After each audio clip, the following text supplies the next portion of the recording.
I'm getting about fed up. So I did it twice. I killed the video twice. But anyway. So these there's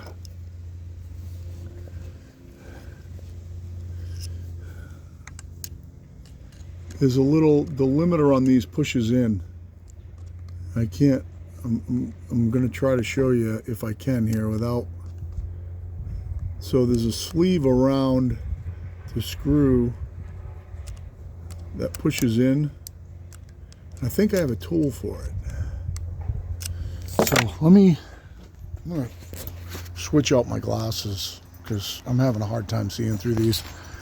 And we'll see if my tool fits it. Danny, don't knock over the camera, bud. Glasses are pretty dirty. And if I keep them on my head, they're going to fall off and I'm going to roach a $800 pair of prescription sunglasses. But I think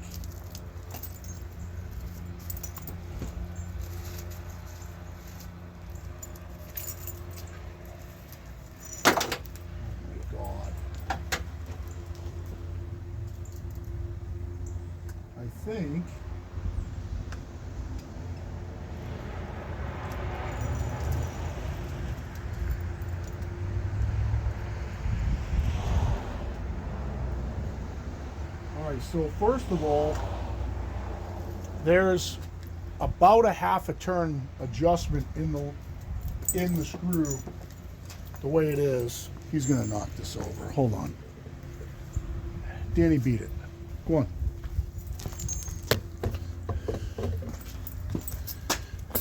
And we'll get to tuning in a second here, guys. I just want to see if I have a tool to do it. These are a great little tuning screwdriver. If you can find them, I don't know where the hell I got this. But like at a local hardware store where they got all the different little bits inside, the micro Phillips heads and micro flatheads and everything. There's about 8 bits in this thing. It's aluminum. It's got a little clip, but that clip's pretty much useless. I've got like 900 tuning tools. I keep losing them out of my Fallen belt. And I also have, aside from a whole bunch of tuning screwdrivers in here, these, a whole bunch of these tools that are tuning tools that have different profiles in them. These are not the right ones. Look for the right one. So this one right here, and the profile is a, let me make sure I get it in focus, is a spline head. I don't know if that shows up. I think that's the right one. I'm going to try and stuff that in there, see if I can turn it.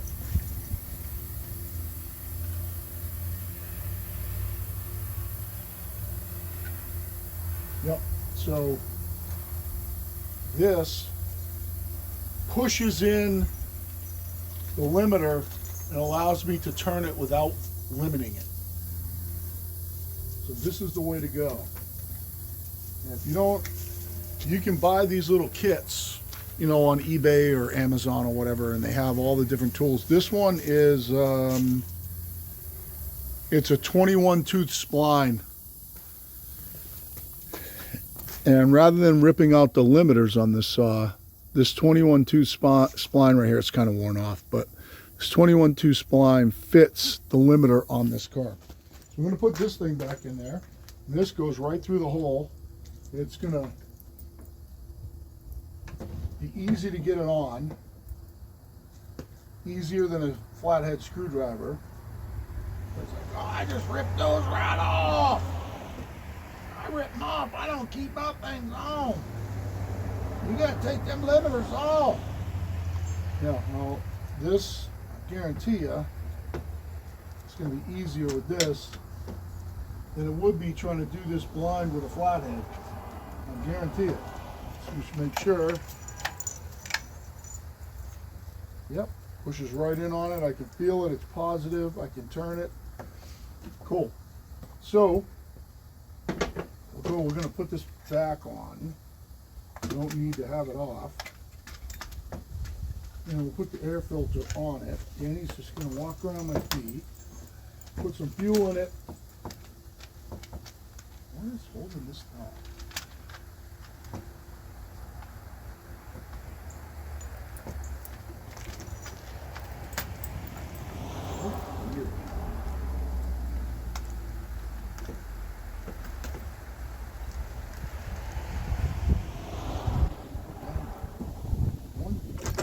End up with busted spark plug wires and shit. Just you know, get a roach on the thing and get the fucking cover and off.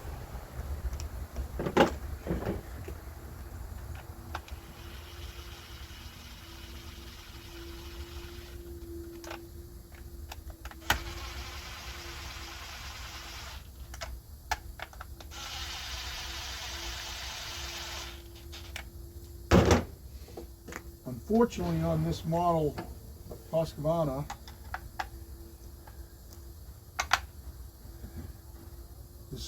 particularly this screw right here likes to loosen up and wallow out the case and strip out. So make sure you tighten it by hand. Put this back on. I'll get my tack out. Put this on. Because I have the tool, you can easily get, there's no reason to not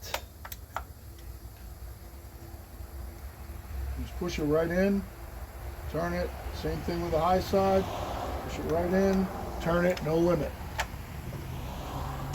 So we'll get the tack out, we'll actually let's put some fuel in it, make sure we're not going to end up getting down the bottom of the fuel and leaning it out and falsely tuning it, which would be stupid. We're going to try to get this thing to idle around 2800, good throttle response, and then see max out somewhere around 13.5. I don't know if this has got a limited coil on it or not. It does 4-stroke when I'm running it now, so seems good. We will be able to find out if we can lean it out to the point to where it doesn't 4-stroke. So we will check that out really quick.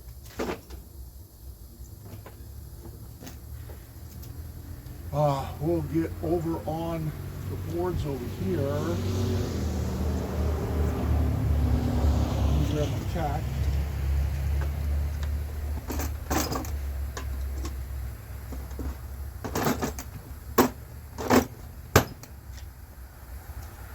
Got my, I use an Easy Tack Plus. It's wireless. We're going to get set up over here. We're going to fire this saw up. We'll tune it right here. This is kind of sturdy, so we're not falling over. We'll fire this saw up.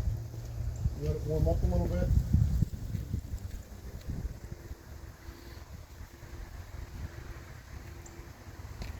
I love the. One of the comments I got was, "Oh, you."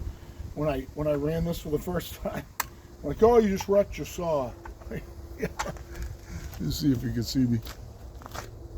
Oh yeah, you wrecked your saw because you hit the throttle. Yeah, I wrecked the saw.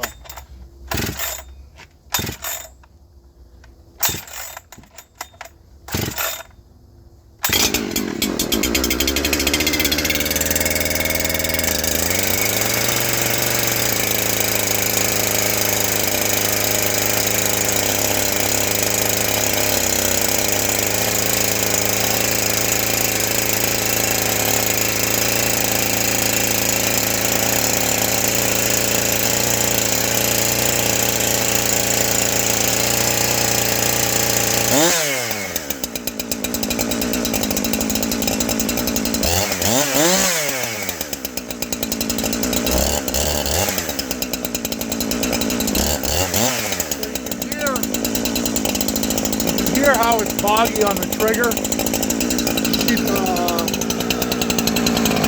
This would be a good view for you. Let's see what it's doing pack-wise.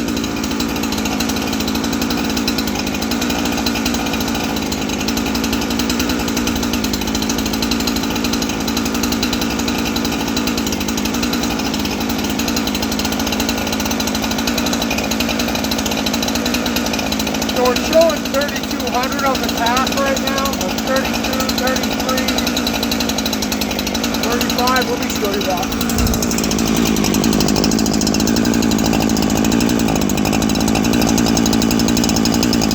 34, 35.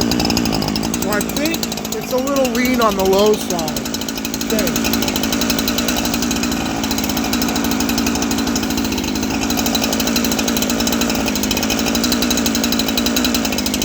So what we're going to do is we're going to try to back it out a little bit and give it a little fuel.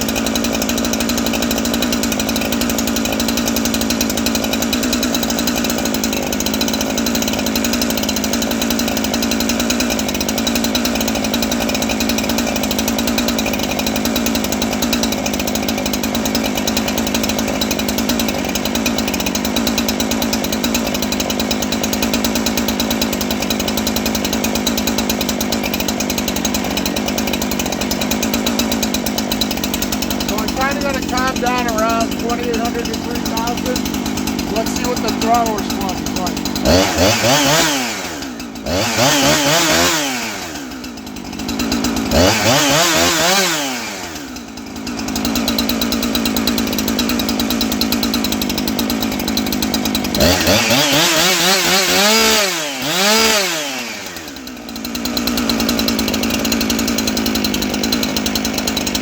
So, hold on, let me show you. So what you want is you want it to idle, let's just say between 2,800 and 3,000. You want the trigger response to be instantaneous, which this is right now.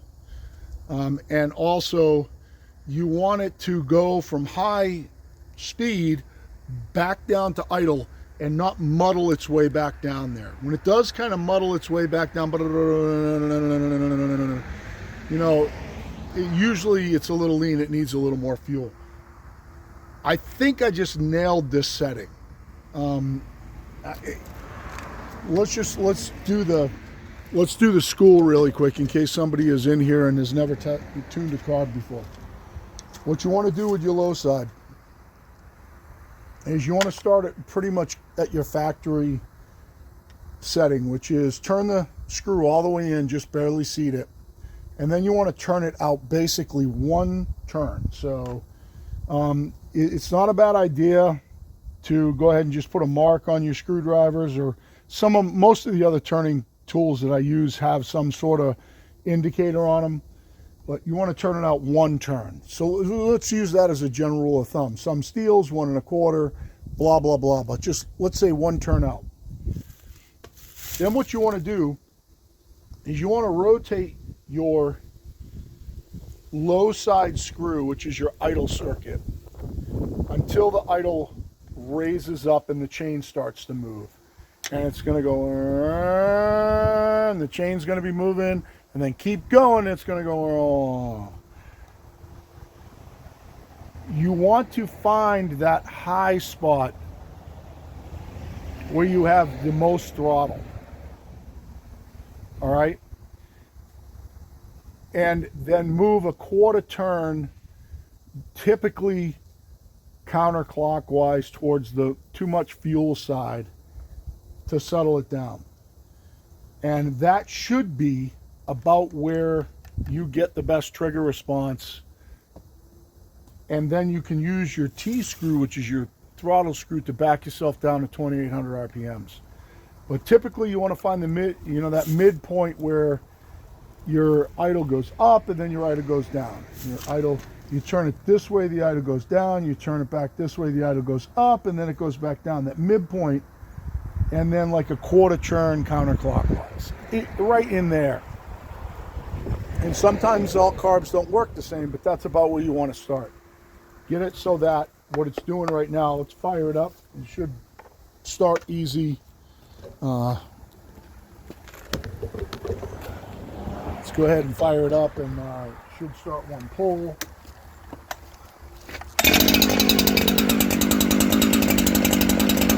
Idle's nice and stable.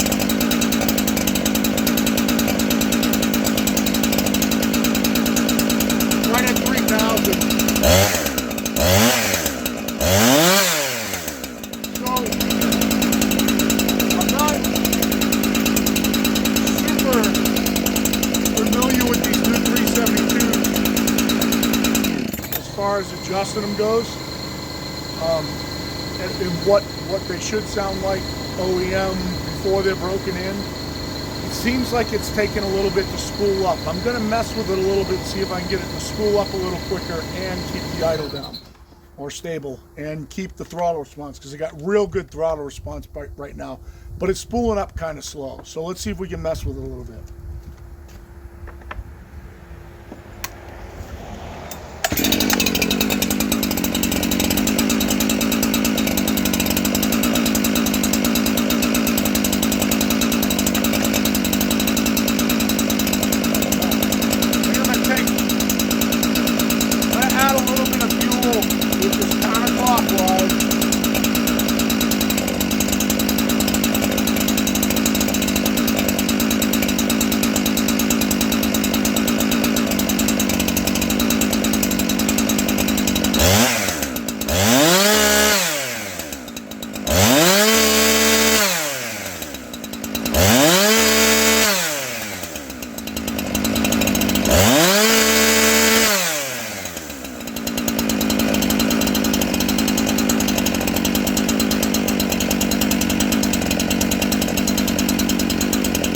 That seems like it's spooling up pretty quick. Real.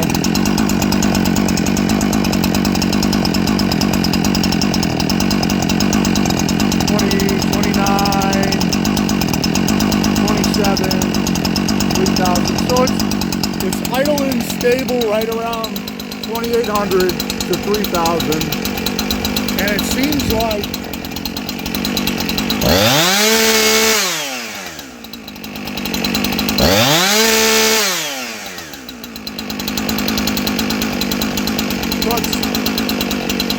like it's getting up to the top pretty quick.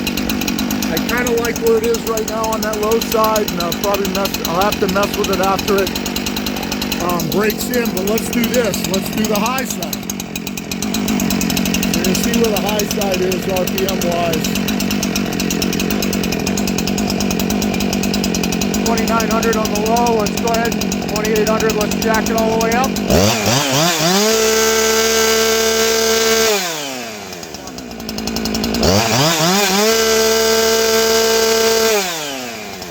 13.4.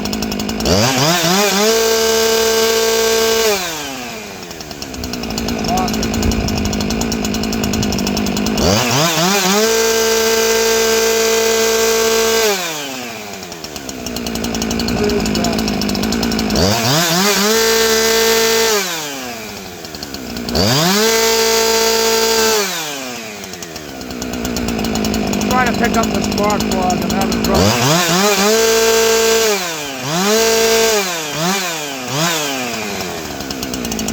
So if you have trouble picking up the spark plug, sometimes you can get the spark plug signal from the side.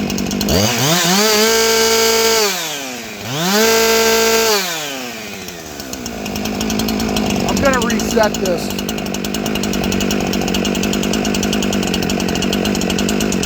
Let's reset it all together.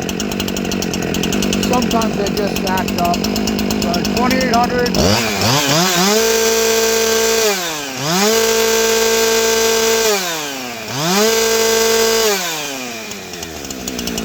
Alright, I'm losing the signal. I'm going to take this top off and put it right up near the floor.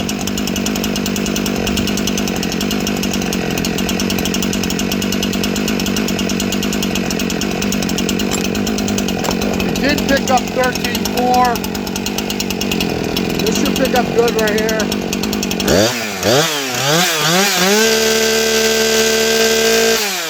13.339.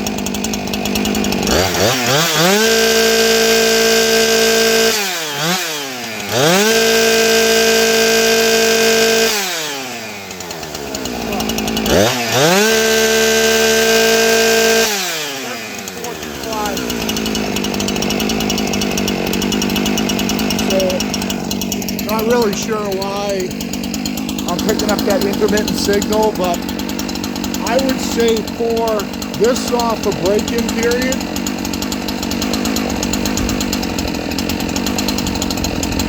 try it a couple more times. 2,900.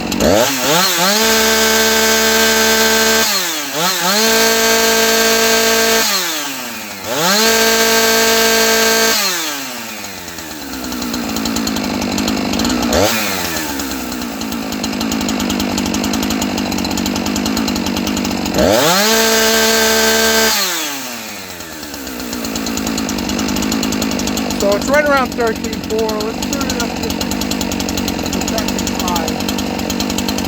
We're going to take a little fuel away from it, which is clockwise. Leave it out just a hair.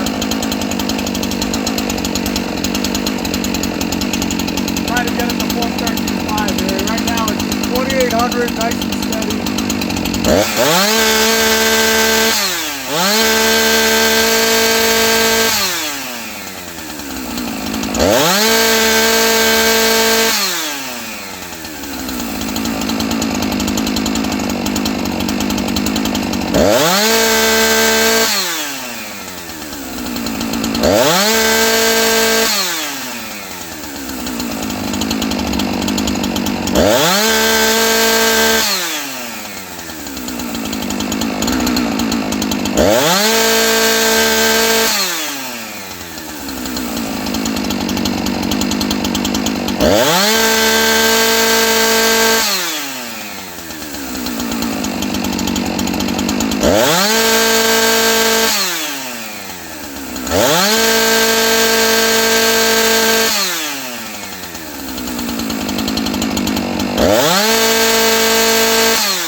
I'm starting to lose some battery in this.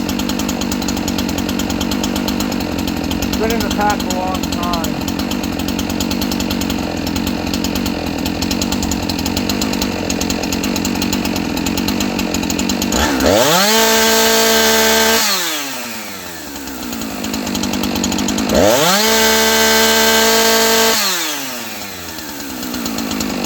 It's like 13.428 right there. I think for the sake of break-in, I'm just going to leave it right there at 13.428. I'm sure if I blip the throttle 3 or 4 times, it'd be 13.5, 13.3, all in that range. So for break-in, we'll leave it there. The throttle response is awesome. Do a restart on it just to make sure it's restarting easy. I hate the design of these. Starts right up. Pulls all the way up. 4 strokes. Settles all the way down. Nice and stable. So that's kind of what happens when you tune an OEM saw. If you have China saws, you know this, it doesn't go this way. And like I said, I'm gonna have to put new batteries in this, just make sure it's picking up right, because when it starts to get a little bit low, it starts to act up a little bit. And so it was only working intermittently. It worked on the idle side fine, but on the high side, it was picking up intermittently. But regardless of which one you use, there's a million of them out there. It doesn't really matter. You know, you can go out and buy the damn new expensive ones from Steel and Husqvarna, and they only pick up certain saws.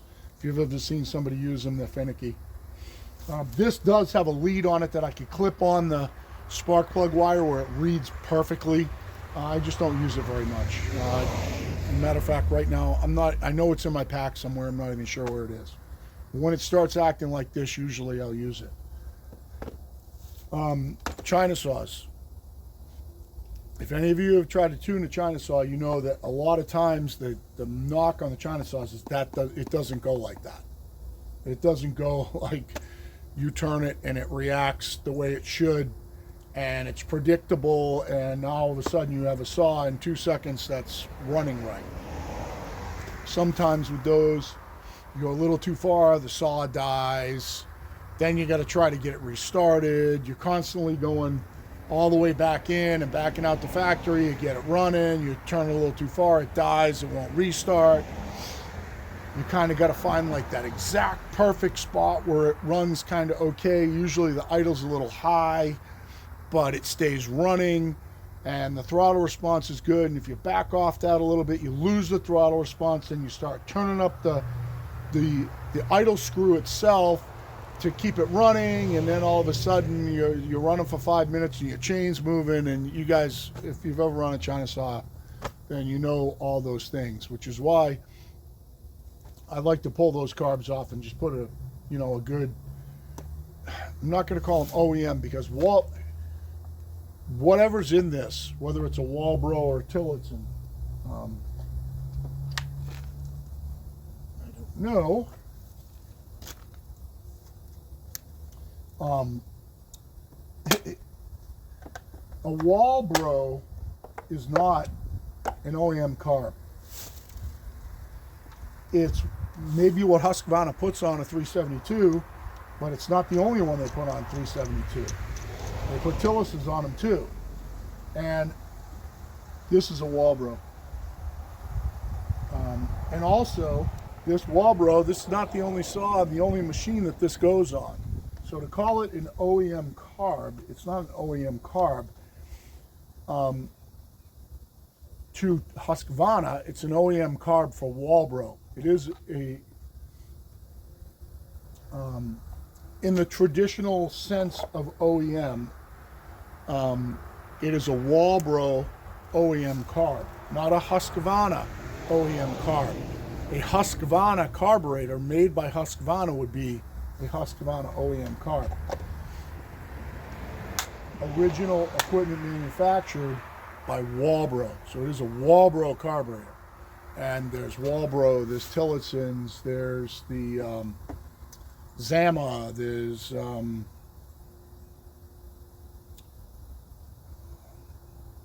my God, there's a billion different carburetors. And a Zama carb, if you get a China carb and it just happens to be a Zama carb is an OEM carb. It's made by Zama. It may not be a Husqvarna, used on Husqvarna, and it may be a copy of a Walbro WJ76 or whatever, but it is an OEM carb, just not to this manufacturer. And this manufacturer, this is not the only carb they use on the saw. So I don't like the term OEM. Let's just say Walbro, good carburetor. Tillotson, good carburetor. So I like to put on, if I do build a clone saw, and I like to put a Walbro or a Tillotson on them. If that makes sense. So this one's all tuned up. Got my 3/4 wrap. Got my 3/4 wrap on. Looks kind of cool. There's plenty of clearance on the side to at least get a short scrunch in there. And I'm not going to be doing 9,000 bar and chain swaps like, a firewood guy who's wrecking a chain every half hour. So this one's good to go for now. What's next on this one is we're going to pull this muffler. Oops.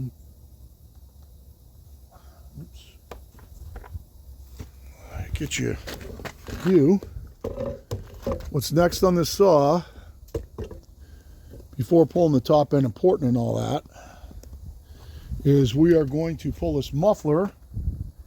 It's got a top port on it, and we are going to probably, just looking at the muffler here, I am probably going to add a simple cut through, peel out port on the side right here, somewhere right on that rib, and then we'll do a drill through port right here where it's not going to interfere with anything. It's not going to interfere with the chain brake, so we're going to have a port that's going to come out of right here. Either I'll make a deflector or we'll do a weld-in pipe, something like that, but it's going to get a port here, keep its top port, and then a slice on this side over here opened up like I do on my 660s. I have a video on that.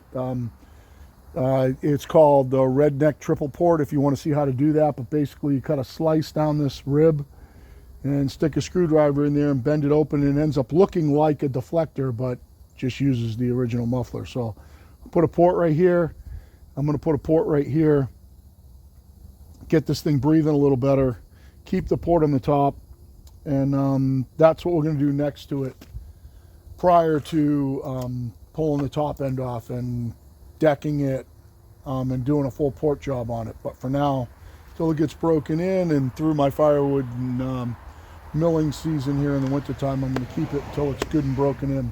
So that's it. If you have any questions about tuning or anything, what would be a question about tuning? Tacks. I can tell you that this Easy Tack, I've had it for a long time. Works really good. You can see how worn it is on the side because I like to hold this pickup area right here, kind of wherever is close to the, through the plastics, as close to the spark plug as I can. And it does work really well 99% of the time. As far as screwdrivers go, Danny's afraid of the noise. He's sleeping over there now and hiding.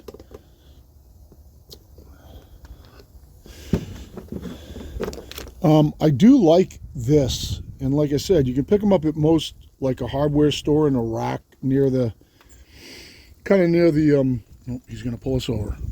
Let him go by. Go ahead, by, babe. Go ahead, by. Go ahead. Go ahead over. Go ahead. Go ahead so I can stay on camera. Go ahead. Good. Noise is all done. Because they have 9,000 little tips in them and they do reach in pretty far. Every time that I end up with a small screwdriver, I modify it to go into a carb somewhere. This one I like it because it's got this little clip on it, so you can use that as your reference point if you have to turn a quarter of a turn or a half a turn or a full turn. So that's got it. That's good for a reference point. This little kit with these for the limiters, you can see this one worked on that one perfect. This one's double D. Just stop in front of my house. This one's Pac-Man. These kits are pretty cheap. See some other tuning screwdrivers that I keep. I always end up replacing what I have in my tool belt, and then in my felling setup, and then I always lose one, and I end up grabbing another one out of here. So this micro screwdriver, I don't know, usually use this for a pick for picking out screws and stuff, like Allen screws. This one I like a lot.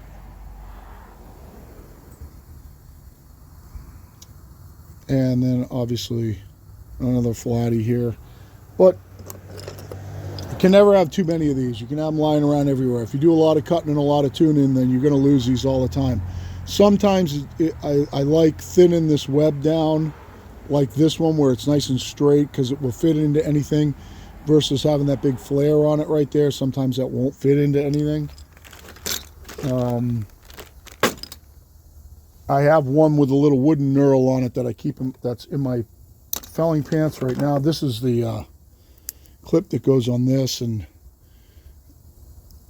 typically that's your reference point, so you can actually move this around so it's right on top, and then you can turn a quarter or a half or a full. I just kind of ripped it off here. I gotta squeeze it down and get it bent back. I just got it stuck in my pants. And then to have this set of OEM ones that you can use with the limiters is kind of nice. So it actually pushes the limiter in so you can have full range on the limiter, so the limiter's not limiting you. But that's it. I'm gonna keep this one in my inside shop because I end up using the little Phillips heads a lot. So that's it for now. If you have any questions, hit me up. If you want to say goodbye to Danny, say bye, Danny. Hey, Danny, say goodbye. You okay, Danny? You happy? You happy that you were Daddy even though he made loud noises? All right. So, Pirate Solutions out.